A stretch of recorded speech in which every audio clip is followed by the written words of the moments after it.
The Andy Pollin Show.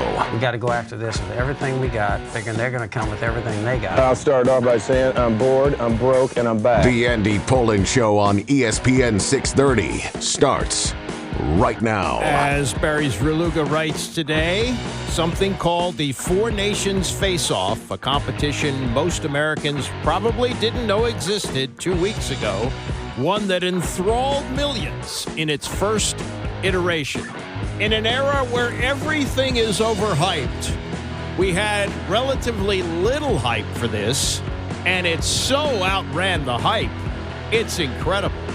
Boy, did hockey take a leap forward with what happened over the last 2 weeks, and the climax last night, the U.S. going down to Canada, but it came down to overtime with one of the best players in the world scoring the game-winning goal. You cannot ask for anything better than what hockey experienced over the last 2 weeks, and they are right back at it, and good for them. They're riding the momentum of this. Tomorrow afternoon, the Capitals are in Pittsburgh for a game. The NHL resumes, and this was just a tremendous boost for the game with what happened. And I'll be honest with you, I'm not even that big of a hockey fan, but this worked out so well for everyone involved, and good for hockey for taking a look at their All-Star game, which wasn't any better than what the NBA All-Star game is at this point. And they said, we're going to scrap it. We're going to come up with this Four Nation Faceoff. I know we can't have the Soviet Union involved because of their involvement in Ukraine, but we're going to move ahead with this. And, okay, we didn't have some of the best Russian hockey players involved, but it didn't matter. And Team USA gave us some feelings that we haven't had maybe since 1980. I'm not going to compare what the 1980 U.S. Olympic hockey team did, but this really brought back some great feelings from those days, if you're old enough to remember. If you're not, I thought ESPN did a really smart thing last night in using the speech that was given by Herb Brooks in the locker room in the movie Miracle, as Kurt Russell probably should have won an Academy Award for that. I mean, he was Herb Brooks, and that movie has been the most streamed movie in the United States, like over the last 3 days. And what happened last night? Okay, they didn't do what Herb Brooks wanted his team to do and did that night in 1980. But hockey, man, it delivered last night. Carr sends it around. Marner waiting. Connor McDavid scores! Connor McDavid for Canada!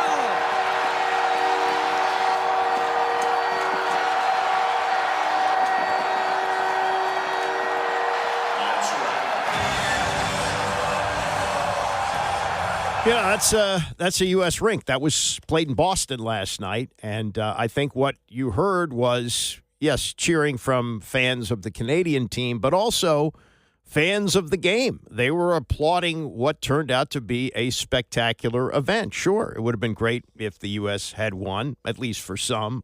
Good for Canadian Prime Minister Justin Trudeau for tweeting out last night, "You can't take our country and you can't take our game." Ooh. Way to go there. Here's more from what Barry Zreluga wrote today, and he was at the game last night in Boston for the Washington Post. His lead is, in the end, after more than a week of hockey that redefined how a professional league can stage an all-star competition, there was Connor McDavid alone in front of the American net. And you just heard what happened after that. He writes, the NHL got it right. When the Four Nations Faceoff was announced during the NHL's All-Star break a year ago, at the same time the league outlined plans to put its players back in the Winter Olympics beginning next year, it seemed contrived. That's the way I felt. I thought, who's going to really care about this? He writes, Four Nations, without Russia, still banned by the International Ice Hockey Federation because of the ongoing war in Ukraine, could this even count as a best-on-best competition? Probably not, right? Someone find Alex Ovechkin on a beach and ask him, because remember, Ovi gave this sort of a big yawn when he was asked about it, and with Russia not competing, obviously he was not going to be a part of this. Turns out it didn't matter. What matters was that even when Canada and USA and Finland and Sweden were stitched into the front of the sweaters, the format and the skates became secondary to the pure competition. Imagine that. Elite players who make millions of dollars to perform professionally were reduced to pond hockey scrappers just because someone told them it was for their country. Injured and sick players didn't want to bow out. They clawed to get back. And we'll be interested to see what the fallout is of this. As you know, players are coming off of this, giving everything they had and getting right back to it tomorrow. What's going to be the effect as we head towards the playoffs? But hockey players are a different breed. I mean, you always find out at the end of the season, oh, yeah, he was playing with torn ligaments in his knee. Oh, yeah, he had broken ribs. They play with an unbelievable amount of pain. So whatever injuries they might have incurred in this competition, I don't know if we'll find out about them until after the season is over. Hockey is the sport that gives you upper body injury, lower body injury, and that's about it. And the concluding paragraph from Barry in his column today, when McDavid found the back of the net, Canada had the title in a tournament that was created out of thin air and somehow, some way, came to mean something extraordinary immediately. Emily Kaplan, ESPN, talking to Connor McDavid after the game-winning goal. Connor, you just beat these guys in America after they beat you at the Bell Center. What's the most gratifying part about this? Just to see the reaction, just to know what it means to us. You know, I know it's just a quick tournament, you know, and it's not an Olympic gold medal or anything like that, but it means the world to our group. As you can see, everybody battled so hard all week. So, it was special. Why does it mean so much? Because it's best on best. You know, it's 4 great countries going at it. Obviously here in Boston, going against an amazing American team, and just finding a way. It wasn't necessarily the prettiest, but just found a way. You guys battled it out for over a week. Obviously, this goes to overtime. What's going through your mind during that overtime period? Yeah, I was not very good all night. All was going through my mind is just keep going. You know, I struggled all night, but these guys played great, and we just found a way. There's so many people watching this that might not necessarily be hockey fans. What do you hope they learned about our sport? Well, I hope they love it. You know, it's a great game. It's a great sport. And I hope we put on a good show these last couple days and gain some fans. You know, ultimately, you can't ask for a better show than that. I would question Emily Kaplan using the term "our sport." She's a reporter covering the sport. I don't think she necessarily has ownership in it or participation in it. She does as a reporter, but I wouldn't go as far as "our sport." But yes, that was a very good interview that she did with Connor McDavid after the game. This was the wrap-up, the studio show, actually the show that was at the arena.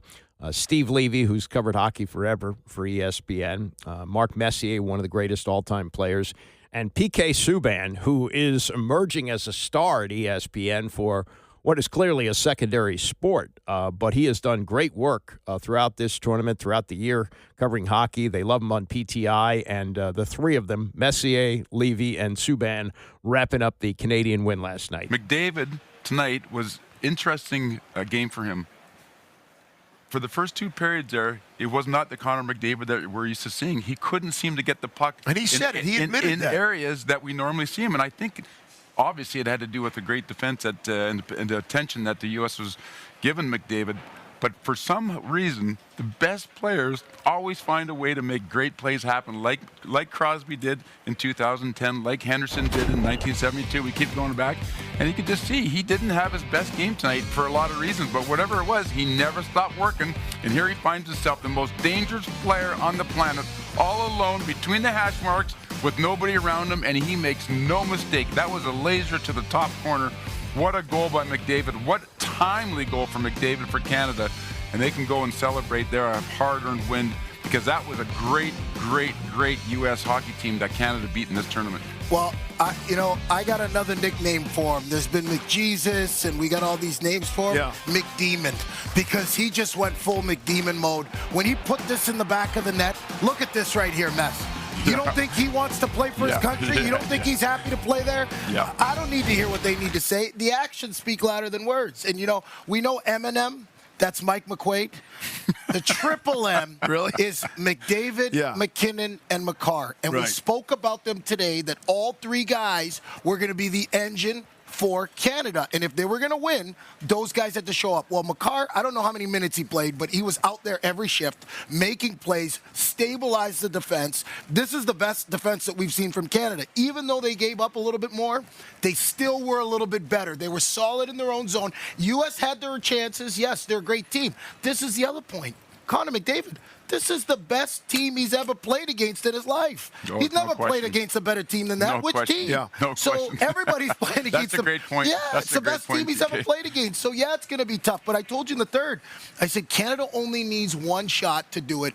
And if you want one guy to take the shot, it's Connor McDavid. The Americans got 5 shots in the overtime. 15. Right. I mean, just, if you only see the overtime goal, Connor McDavid kind of expected Canada wins, but then you're not getting the full story. In the overtime, the Americans dominated, and really we all agreed the MVP of the game, maybe the tournament, should have been Jordan Binnington. I picked at the 10-minute mark my favorite MVPs of the tournament, and it was either goalie who won the tournament. Yes. And sure enough, Binnington comes up unbelievably large for Canada in overtime. What a save. This is a kind of goaltending that you need to win championships there. And both these guys, neither of them flinched all tournament long.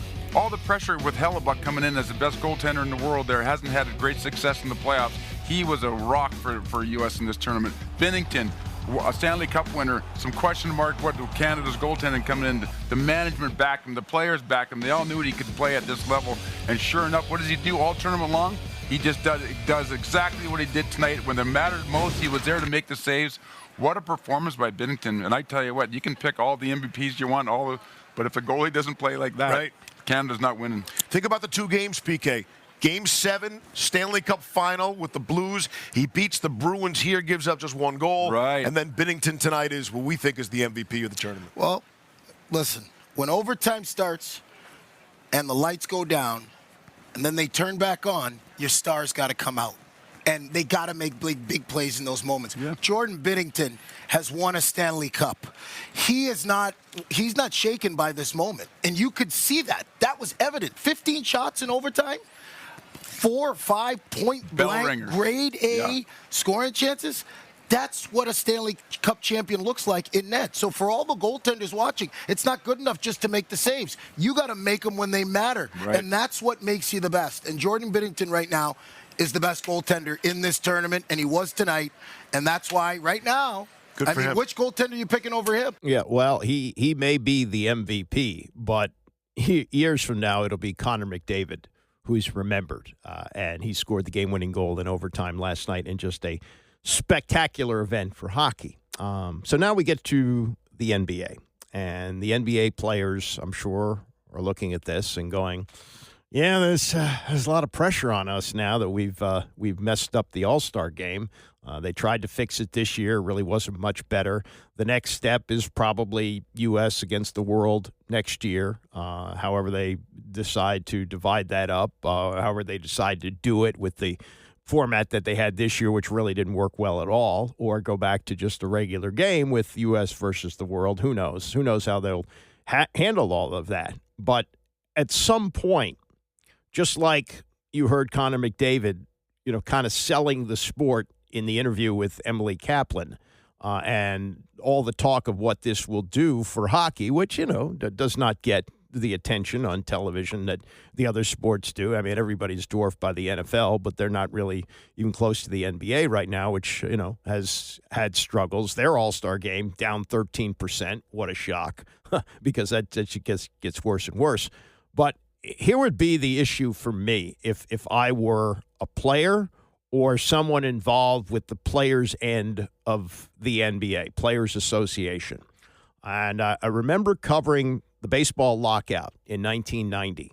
Now, the players ultimately won, as they almost always have in all of these labor disputes, because careers are longer in baseball, and players can afford to wait out the owners. Now, we'll see what happens. There's talk of another lockout once we get to 2026 and the current collective bargaining agreement expires. But in 1990, this went on for a while, and it wasn't settled until maybe the second week of March, and they had to delay the start of the season, and I think they cut it down to 156 games or something like that. But there was a period there as they got close to an agreement where the players were ready to cave. And Marvin Miller, who is the one who really transformed not just baseball but all sports. He came in as representing the Steelworkers Union and was hired by the Players Association to represent them. And he said, these are the most abused workers in the history of the United States of America because, even a steel worker could go from one company to another. Baseball players were bound by the reserve clause, and ultimately, with the great courage of Curt Flood, they were able to overthrow that, and it paved the way for free agency. And in the various labor disputes, including the one in 1981 that knocked out like 2 months of the season, the players prevailed because they stayed together. And Don Fehr at that point, 1990, was the head of the Players Association. Miller had retired. And Fehr, sensing, it's F-H-E-R, not F-E-A-R, because he did not have fear. He had a lot of moxie with the owners, and he was an interesting guy too, kind of a dyspeptic guy, and not really a baseball fan. He just was a labor guy, and he was going to make sure that his guys were protected. But anyway, as things were starting to disintegrate a little bit, and players were starting to waver, well, maybe we should give in to a salary because that's what the owners wanted. Bud Selig, who then was the owner of the Brewers, not the commissioner, was leading the charge for a salary cap. And he was pushing hard for that, and the players, as I understand, were ready to go, ready to cave. And Fehr brings in Marvin Miller. Marvin Miller comes with Dave Winfield, who was still playing at that point, but Winfield had been through the strike of 81 and some of the other labor issues over the years. And they delivered a fire and brimstone speech to the players. Look at what we gave up for you. Do not cave now. Do not cave. And the players ultimately prevailed. The owners were unhappy with Fay Vincent, who just passed away. He was the commissioner at the time. And they, a year or two later, threw him under the bus. They said, that's it, and Bud Selig became the commissioner, but they still lose. And it's because the players stay together. And I would say, if I were running the Players Association in the NBA, I would bring back the guys like Julius Erving and Michael Jordan, and Magic Johnson and Larry Bird. These are guys who brought the league back from a very dark period. When the Bullets won their championship in 78, went back in 79 and lost to the Sonics, that was not a good period for the NBA. They got their booster from Bird and Magic coming into the league. And everything that the league built was on the backs of those guys. It was David Stern who said, we're going to build on our superstars. And they helped to popularize the sport to the point where it wasn't going to be on tape delay anymore for the NBA Finals. And players now are fat and happy, and, LeBron's the face of the league, and he's a billionaire. And they don't really represent what this sport is all about and what those players are benefiting from because of those who paid the price and put themselves and their bodies on the line to put out a good product to make people believe. So if you just want to make a joke of the All-Star game, okay, that in the short term helps you, but you got to leave the game, as they say, in a better place than you found it. And for the next generation, they may look back at this one and say, yeah, they really just, farted around with this game, and they farted around with the regular season. We'll get to what Frank Isola says about the regular season coming up in the next hour. But this is I would think, a wake-up for the NBA. That the NBA players have to look at hockey and they have to say, yeah, they had pride, and they're taking much more of a physical beating than we are. And if you sprain an ankle in an all-star game, well, that's, that comes with the territory. But you can't just go out there and make a mockery of the game, which is what they've done in recent years. And I think that what hockey showed last night is what this kind of competition. Now, it's not exactly an all-star game. I understand that. And there were major countries, including Russia, not participating. I understand. But right now, today, on a Friday, which is, post-Super Bowl and right into the combine and draft and everything else that engulfs the sports world with football, people today, if you go to eat lunch somewhere or if you're at the coffee machine in the office, people are talking about this hockey, and that's what they were able to accomplish, and that's what the NBA players have to recognize, that even though things are really good financially now, they don't stay that way forever. And if you spit in the eye of this sport, and in particular the people who helped to build it, it's going to cost you, maybe not you, but the sport in the long run. And I think hockey demonstrated that last night, that this is how good it can be, or not just even last night, over the last 2 weeks, as to how good this could be in an event that was not overhyped and sprinted past whatever hype there was for it. Coming up, Maryland looking really good right now. Maryland's rolling. They got, scoring just from their top five, understand that, but they got something going on here, and it's worth taking a look at. We'll get to it next. It's the Andy Pollin Show, ESPN 630. The Andy Pollin Show on ESPN 630, the sports capital. If you are a longtime Yankee observer, this may actually rate as major breaking news for you. Statement from Yankees managing general partner Hal Steinbrenner. R.E. Alteration of Yankees facial hair policy.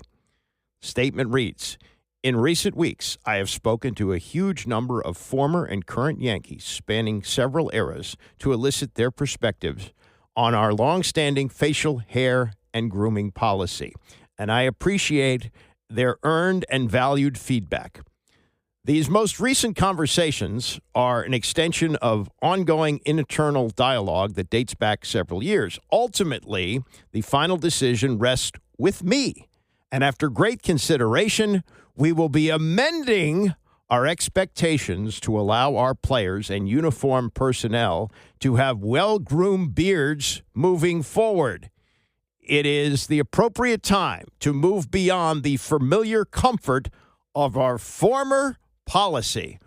Whoa, whoa, whoa, whoa. The team that gave you the clean-shaven Lou Gehrig, the clean-shaven Babe Ruth, all the players throughout the decades and from last century into this century who have not had beards. Now, they have allowed mustaches. Remember, Ron Guidry had a familiar mustache when he was a great pitcher with the Yankees in the 1970s. I believe Reggie Jackson had a mustache when he played. I'm probably missing a lot of guys, but you could have a mustache. Reggie had a full beard when he played with the Oakland A's, and I believe when he played with the Orioles as well, that one season, 1976.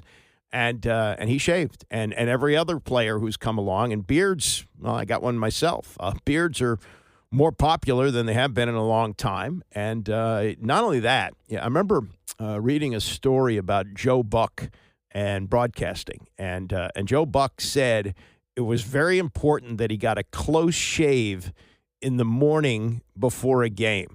And even if he had like a 4 o'clock game, he would shave later so that there would not be any appearance of stubble when he got on camera, because now with HD cameras, they pick up everything.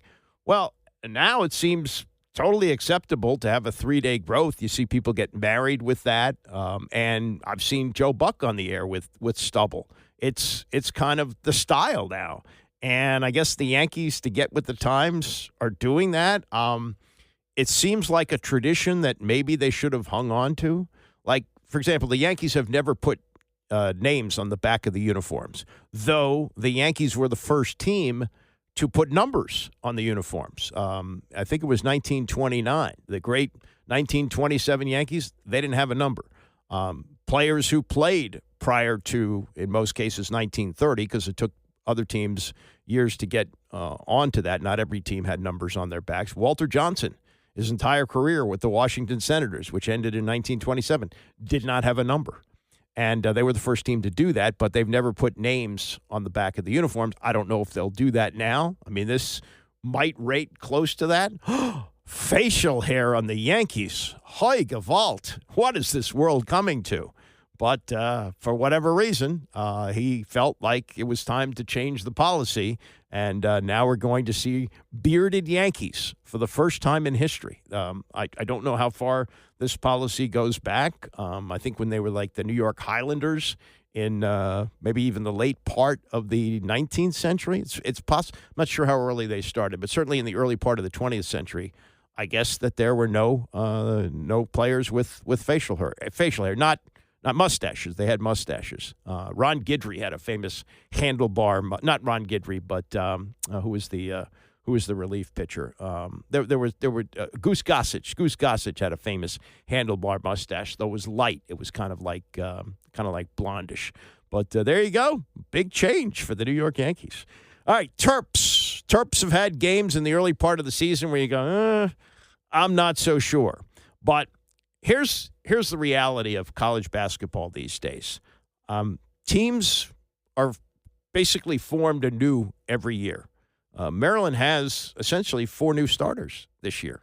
I mean, they have changed over because of the way the NIL works. They bring in Derek Queen, who is one of the top high school players in the country, and he is not disappointed. And they have had a lineup that has been growing throughout the season to the point where right now they are on a roll. Now, the big test is coming next week, where they've got Michigan State ranked number 14 coming into town. And Maryland and Michigan State, that has become a rivalry, even going back to before Maryland went to the Big Ten. I mean, you think about that famous game, which still haunts Gary Williams to this day, when they were playing in the 2010 NCAA tournament. Gravis Vasquez, their best player, they'd come from behind, gone ahead, and Michigan beat him with a shot at Michigan State, beat him with a shot at the buzzer.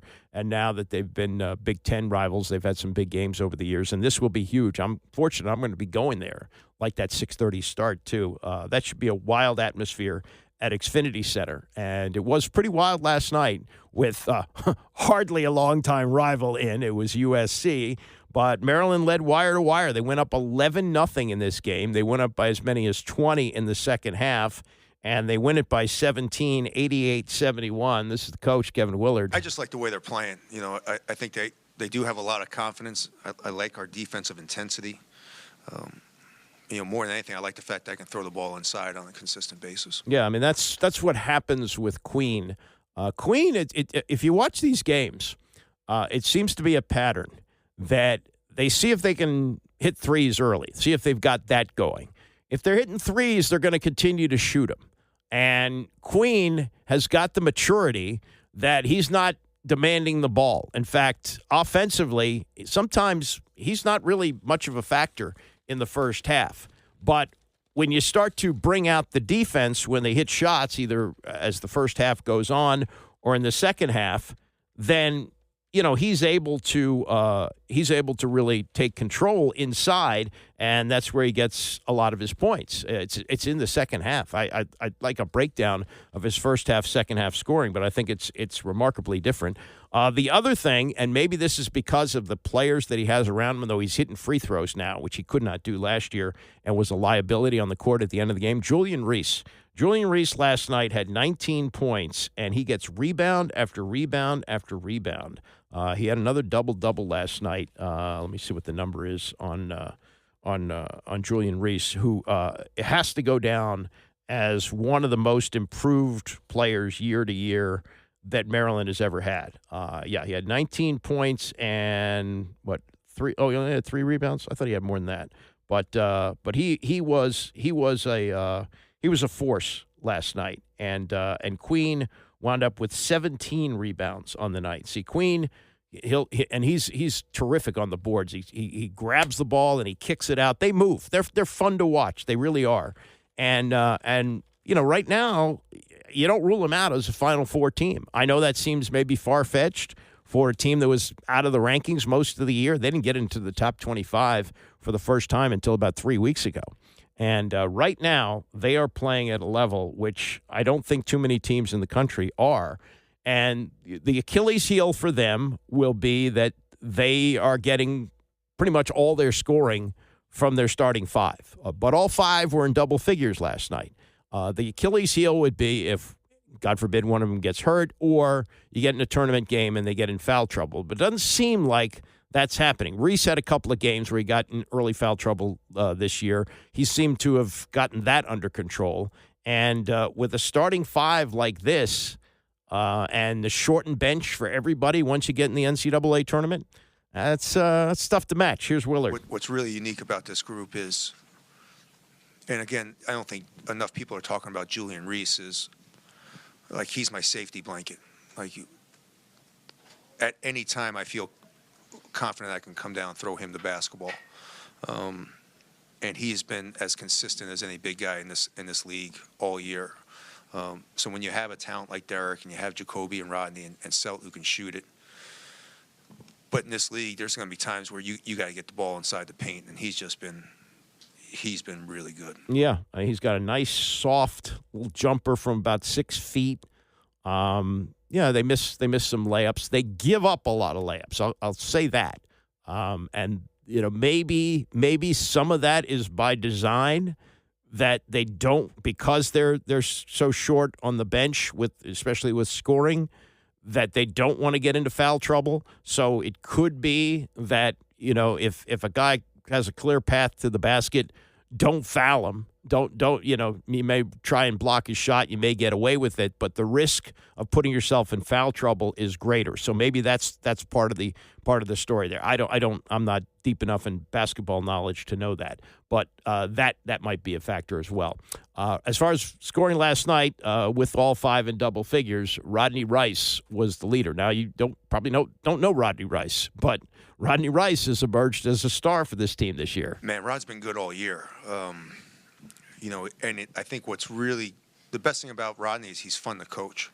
He's very coachable, and he's a great competitor. So, I knew he was a good player, but he's so consistent every day. Every game he leads us in plus minus. Every game, he's going out there and he's got a great knack. He's a scorer. So. That's why I think it's helped them be so consistent. Yeah, they are. They're scorers. They got guys who can shoot the three. That's another thing. If you watch them year to year, I can't remember. Of course, the NIL has changed everything in the transfer portal, but they were one of the worst three-point shooting teams in the country last year. Not the Big Ten, the country. They couldn't hit the broadside of a barn. And now, if they come up hitting those threes, they're tough to beat. They're tough to come from behind against. And their second halves have been great in the last few games. They had a collapse at Ohio State a couple of weeks ago, but that really is, I think, proved to be a wake-up call for them, because when they need to step on the gas, particularly at the end of the game, offensively and defensively, because in the last 6 minutes of the game, they held USC to only 2 field goals, right? 2 field goals in the last 6.5 minutes of the game. So that tells you that their intensity picks up in the second half when they get the fast break rolling like they do, the outlets. I mean, they really push the ball. And for a team that's got a short bench and also full court presses most of the game, that's pretty remarkable. I mean, you have to go back to like John Wooden's teams at UCLA in the 1970s to remember a team that has that short of a bench. He brings in subs here and there, but he can't play them very long because they don't have enough scoring with the starting 5 off the floor. But these guys press, and they pressed last night and put that team away. So that is going to be a huge, huge game on Wednesday night when they take on Michigan State in College Park. All right, coming up in the next hour, much more on the NBA, what this means for Victor Wembanyama moving forward with the diagnosis he received yesterday, which will put him out for the season. It's the Andy Pollin Show, ESPN 630. Well, we're still obsessing over this on Friday. The game was played Sunday, and we're still talking about the lousy basketball all-star game.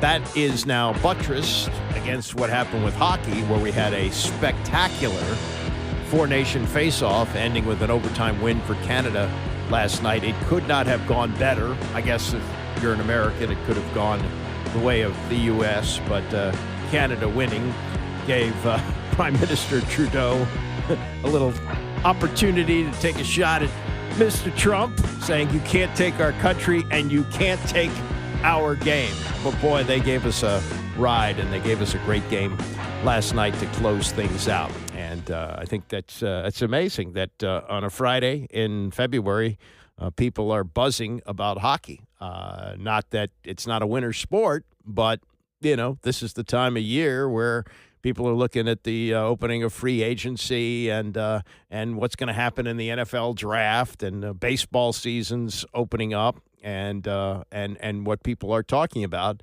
today is hockey. And they're also talking about the state of the NBA All-Star Game, which we will get to in a bit. Frank Isola had some thoughts on it on the Rich Eisen show, which we'll talk about. But this came out of nowhere yesterday afternoon. We learned that Victor Wembanyama will miss the rest of the season with what they're calling deep vein thrombosis in his right shoulder. This is something that other players have dealt with and have come back from it. Brandon Ingram from the Raptors has come back. Pistons guard Asur Thompson received a similar diagnosis. Both are back on the court. But this is a much more high-profile player who seems destined to be the face of the NBA, Rookie of the Year last year, averaging 24 points, 11 rebounds, and nearly 4 blocks a game this year. He's the first player in NBA history to have numbers like that since Hakeem Olajuwon in 1992 and 93. Remember, Hakeem Olajuwon came in the league in 1984. He was in that Jordan draft. So it was Michael Jordan going behind Sam Bowie, who went number 2 because the league was obsessed with size then. But Olajuwon was the number 1 pick, and obviously if you do that draft over again, you take Jordan 1, but Olajuwon would go 2. He's one of the great players of all time. And Wembanyama, in just his second year, reaching those numbers with athletic skills for someone his size that we have never seen before. Now, San Antonio has been building their team. It's going to be, interesting to see what happens in the coaching situation. Greg Popovich is in his mid-70s, and he's missed most of the season with what they're calling a mild stroke, but nobody's heard from him.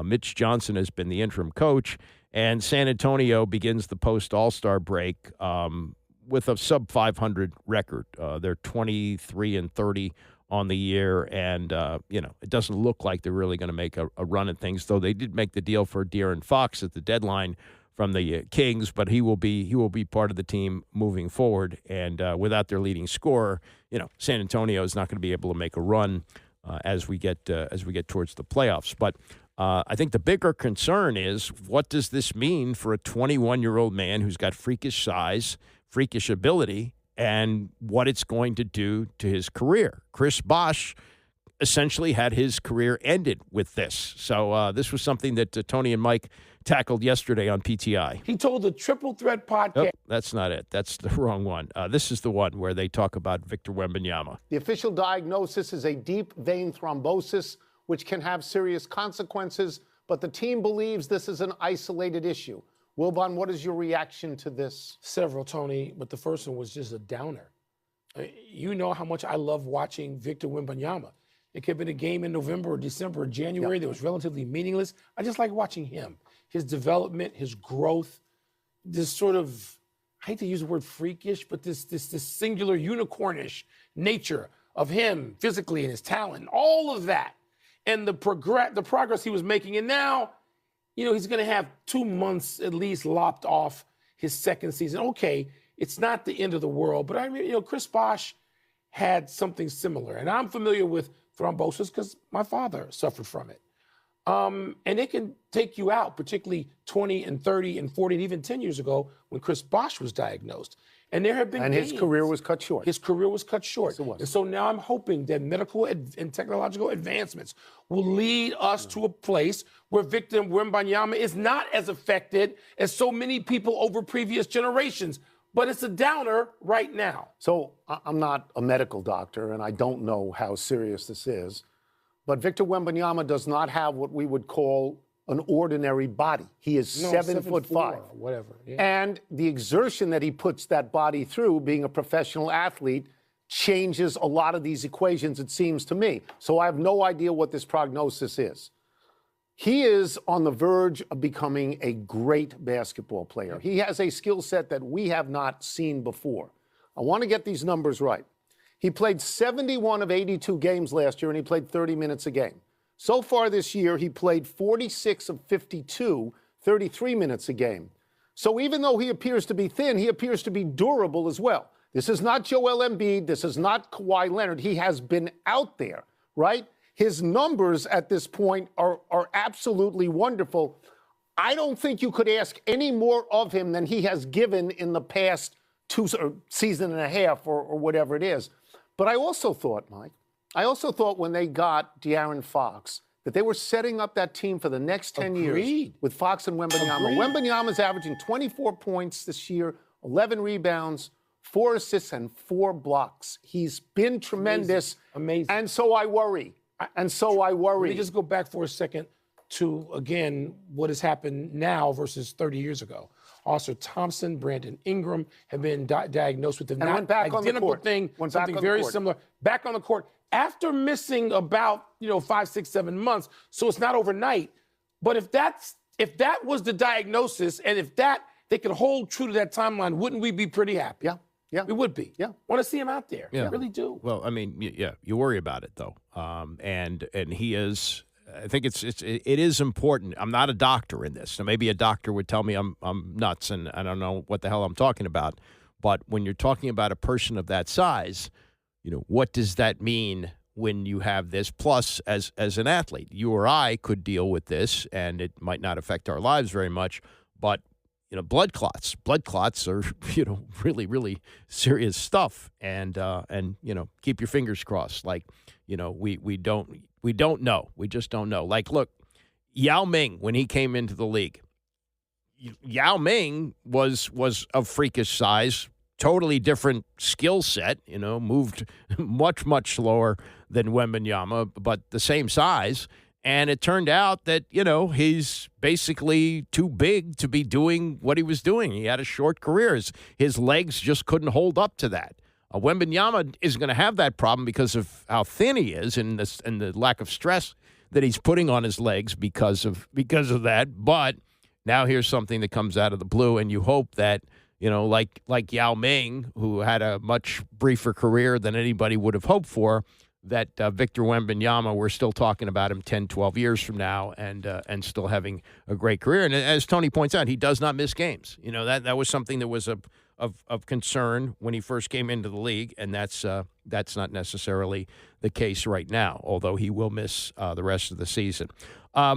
Here's something left over from the Maryland game. I spent some time on that in the first hour. They're just looking great right now, and you keep your fingers crossed on injuries, and also once you get into the tournament, fouls, because they really only have 5 scorers. The starting 5 are the guys that produce most of the points. They get very little bench points. Even at a blowout last night, what they have, they had 5 bench points. Yeah, something like that. 5 of the 88 points they scored came off the bench. The rest came from the starters.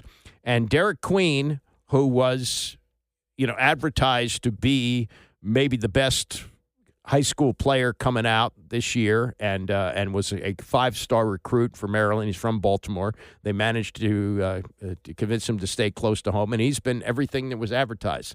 And last night he delivered again with 13 points and 17 rebounds.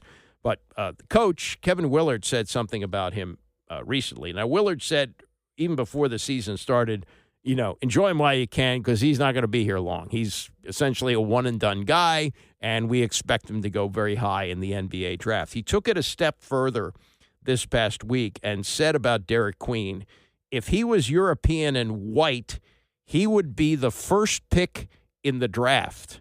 And this is what Queen said last night when that quote was presented to him. I mean, I feel like it do got some truth to it, because, I really don't see no Americans really play like how I play.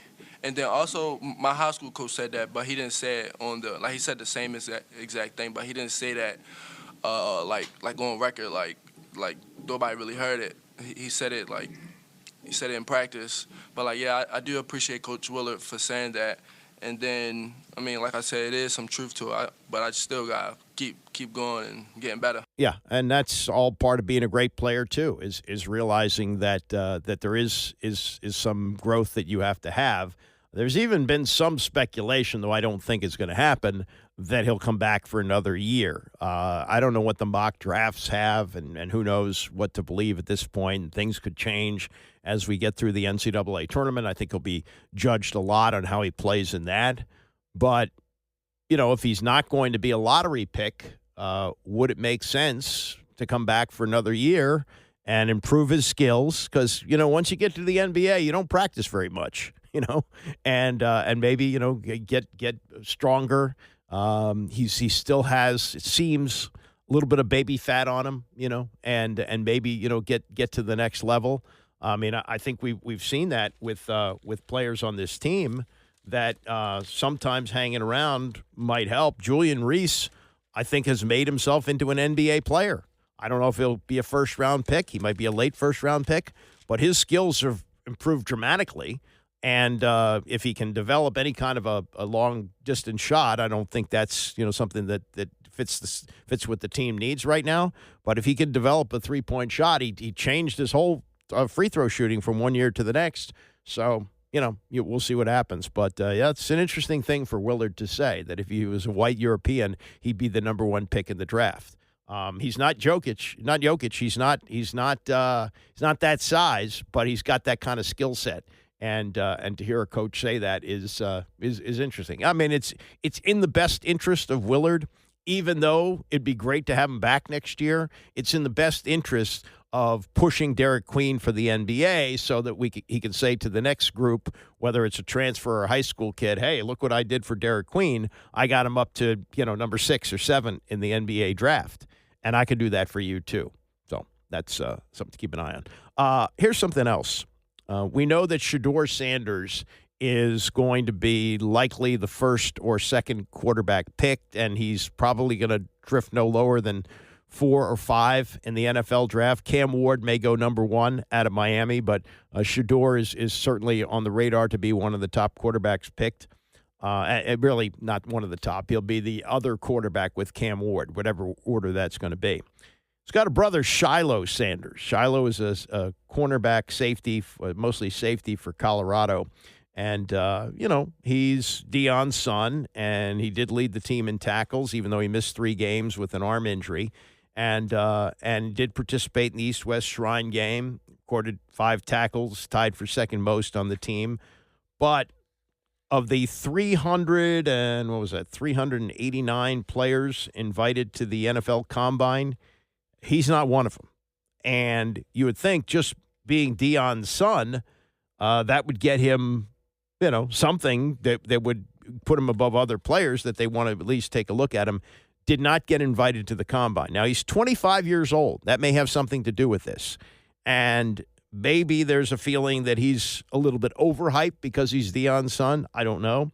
But he recently contacted Zybex Sports, which is the local company in Colorado that has been timing the 40-yard dash at the NFL Combine for the past 13 years. And the goal was to have Shiloh primed for Colorado's Pro Day in about 7 weeks. So they're working on his speed and so forth. So they have had this timing of his running. It's 329 players. I said 389. 329 players invited to this. And this guy Mike Weinstein from this company says he'll work with Shiloh every week before Colorado's Pro Day. He did not reveal, though, what they have timed him in the 40-yard dash. To me, that's a sign, because if it was really good, they'd be letting you know here. He said, though, I think he can be top 20 in the end there. He says his company, NFL Combine data, which has been in business since 2016, shows the average time for a defensive back at 4.582 seconds. 4.5, okay, with the top 20% at just under that. That's based on 740 individual athlete runs, including players who run twice. He did work with Kevontae Turpin. Remember Kevontae Turpin returning that kickoff for a touchdown in that wild Commanders loss late in the season to Dallas? Remember that? I guess it was in November.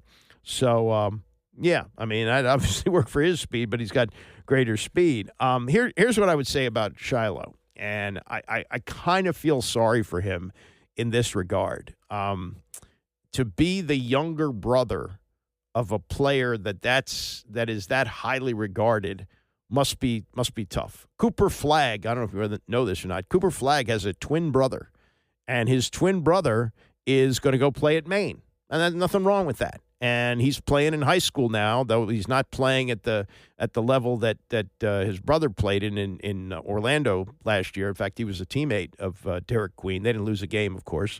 But to be the younger brother, I think of others like this. And one that comes to mind would be Billy Ripken. Billy Ripken had what would be considered a solid major league career. Played about 7 or 8 years and played with a couple of teams and even got to play with his brother, I think, twice, 2 different stints with the Orioles. But the fact of the matter is, he's the younger brother of one of the greatest players to ever play the game, a Hall of Famer, a legend in Baltimore. And no matter what Billy Ripken was going to do, it was going to be highly overshadowed by what Cal did. If you look up the record for most home runs hit by a brother combination, it's the Aarons. The Aarons, you say? Yes, I've heard of Hank Aaron. He had 755. Yes, Hank Aaron had a brother named Tommy Aaron. Tommy Aaron hit like 20. But between the two of them, they have the record for most home runs by a brother combination. So, Shiloh is somebody who's trying to get himself recognized in a family where they're always recognized because of the dad, Deion Sanders, yet he's 25 years old. There obviously is an issue with the 40-yard dash. Otherwise, we'd find out what it is right now, because if it was in that ballpark, the 4.5 ballpark, we'd know about it by now. And it just isn't getting any traction. And to think that over 300 players get invited to the Combine, and with the last name Sanders alone, with the bloodline, son of maybe the greatest corner in the history of the game, doesn't get an invite to the Combine, that's got to be tough, especially with his brother that high on the radar. I mean, they've made plenty of money in NIL, and, he's never going to have to worry about where his next meal comes from and all of that stuff. But just from the standpoint of being the younger brother, like for example, in the case of Billy Ripken, if Billy Ripken is the only Ripken from that family to make it to the major leagues, that's like, hey, isn't that great? His dad, career minor leaguer, couldn't get to the majors, but developed a son that got to the major leagues and had a half-decent career. But no, he's got a brother who's a legend and one of the all-time greats, and no matter what Billy Ripken did in his career, it would be, oh, yeah, that's Cal's brother.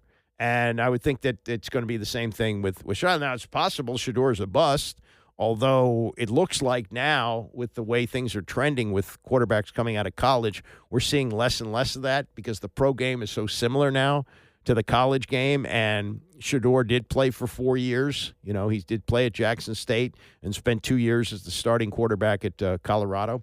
But, man, that's going to be tough for a sibling situation to be looking at that and saying, Shador got an invite to the Combine and I didn't, so I'm going to have to try and make some noise on my own here. Not really an ideal situation. I got some broadcast stuff to get to, and 2 iconic broadcast institutions going in a direction that is puzzling and certainly different than what we would have thought of 30 years ago. We'll get to that and more as we continue. It's the Andy Pollin Show, ESPN 630. The Andy Pollin Show on ESPN 630, the sports capital. Rams up at 11 as we round out the week. A couple of broadcast things. I know, and maybe I'm even tired of hearing it myself say it, that things ain't the way they used to be. I understand that, but it's just I look at some of the things that are happening in broadcasting and say, man, compared to what it was not that long ago, it's amazing how different it is now. And I grew up at a time when Walter Cronkite was the conscience of America. There were other national newscasts. There was the Huntley-Brinkley Report on NBC, and then I think Chet Huntley retired and David Brinkley did it for a long time. ABC, had a variety of people. Frank Reynolds, I went to school with his son. Frank Reynolds did it for quite a while, but Cronkite was the man. I mean, he was the guy, and he pretty much changed the course of the Vietnam War. In 1968, he made a tour of Vietnam and came back and delivered a report saying we shouldn't be there.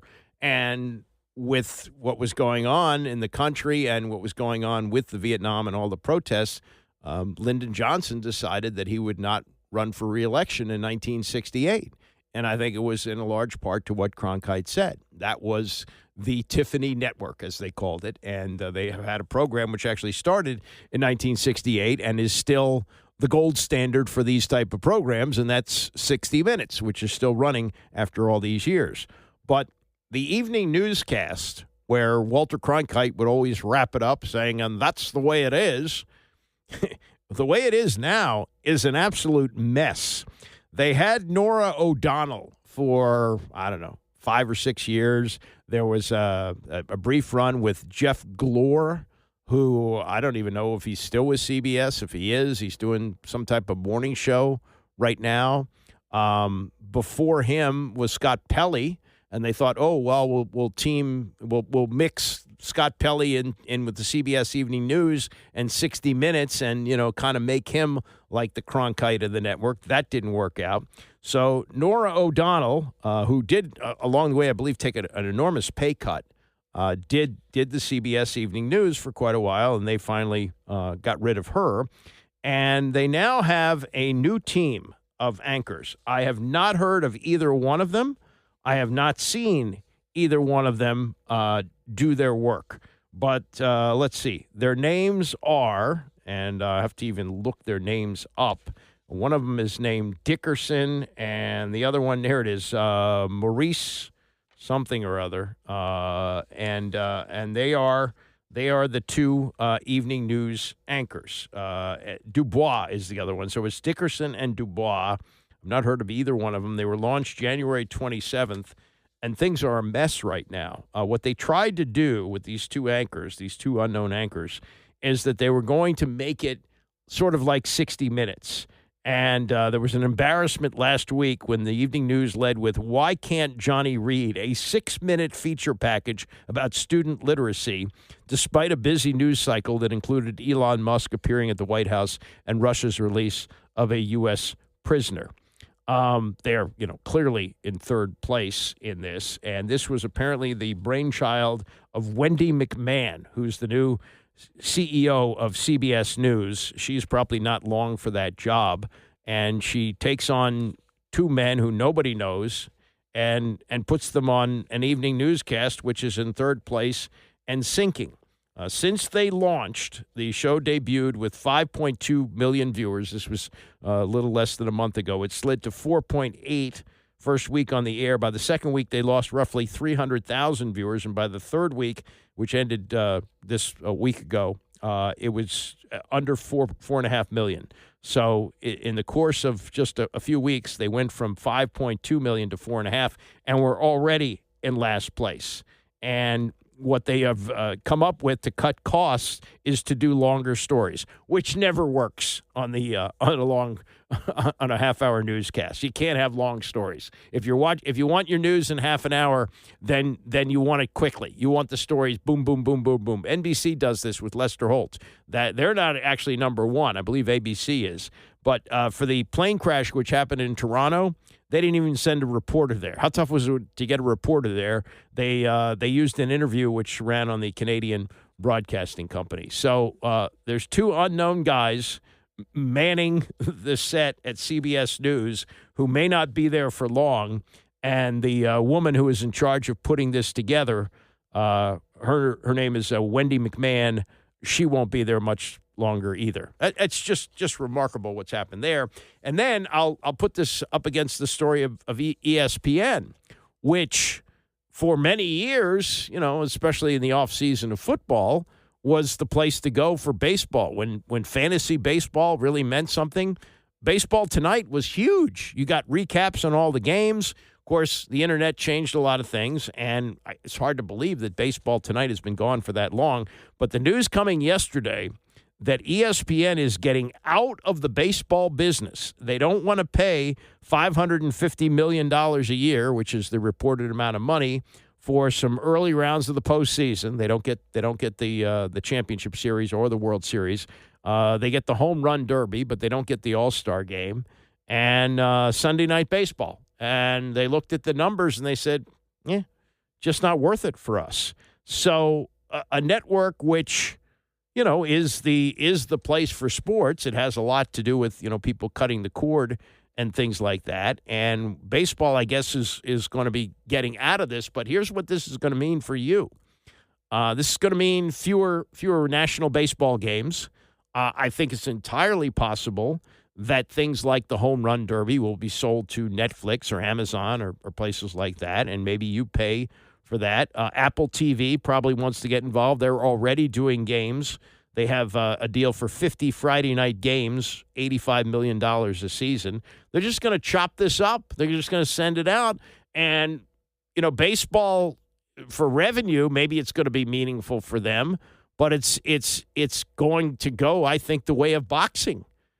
Ratings were up for the World Series this year, but that was in large part to having the Yankees and the Dodgers in. Can't be guaranteed of that every year, the two biggest markets and these two jewel franchises playing. So, this is an interesting development, not just for ESPN, which, doesn't need it. They'll just put on more football shows. People watch these football shows, but to think that the leader for sports, the place, the worldwide leader, as they've called themselves for years, the worldwide leader won't have what was called, and really can't be called anymore, the national pastime. They had been in the baseball business for 35 years, 1990, and now they will have essentially no baseball. Now, will they keep a guy like Jeff Passan to cover the sport? Maybe. I think you need baseball news, but maybe not. Maybe Passan will be superfluous there. They have two other great baseball reporters who really can't do, they're older now and they can't really do what Passan does, take his phone to the shower and basically live this 24 hours a day, like the Woj situation was with basketball and Adam Schefter and guys like that. Can't do that anymore. But Tim Kurkjian and Buster Olney, they're great. What happens to them? Do they keep them? I hope so. Tim's a friend of mine. I hope he remains on there, and Buster does great work. But this is the changing face. And the network that gave us Walter Cronkite has two unknown guys doing the news with ratings that are already bad and getting worse. And ESPN is not going to televise the national pastime after this year. Things are changing. Hey, remember Anthony Kim, one of the rising stars on the PGA Tour, and then just sort of disappeared? And there was some talk that he had signed some type of big insurance policy that if he played golf again, he wouldn't collect on it. But he dropped off the face of the earth for golf in 2012. It's been 13 years. He had won 3 times on the tour. He'd played Ryder Cup, President's Cup, and just disappeared. He showed up at the Live Tour last year as a wild card player. Hasn't really done much on the Live Tour. But he put out on Instagram finally what the situation was. He says he's now 2 years sober, explained that he was barely physically able to climb into rehab, needed assistance because his body was shutting down. And not long before that, he said he contemplated suicide. Wow. He said, and because of his drug addiction, he said it was hard playing majors and making porta potty stops every few holes. I guess that's to fuel his addiction. He says he had 7 surgeries. A doctor told him his life was in danger, and he's since turned things around as being sober, and he's married, and he has a young daughter. But, man, you wish him the best because, his name had come up for quite a while. Like, what the hell happened to Anthony Kim? How did he just disappear? He was in that group with the next young, group of players who were going to be the next Tiger Woods, and it just did not happen. And now we find out that he had a serious drug addiction, very serious. If you're going to a porta potty every few holes, and now for 2 years sober, seems to be turning things around. But he has not yet earned any points on the Live Tour by finishing among the top 24. He tied for 49th out of 54 players recently. So you wish him the best. But it's the addiction that happens with athletes and other sports. It can happen to you in golf as well. All right, that is a wrap for me for the week. Bram is coming up next, and I'll see you back here on Monday morning at 9 a.m.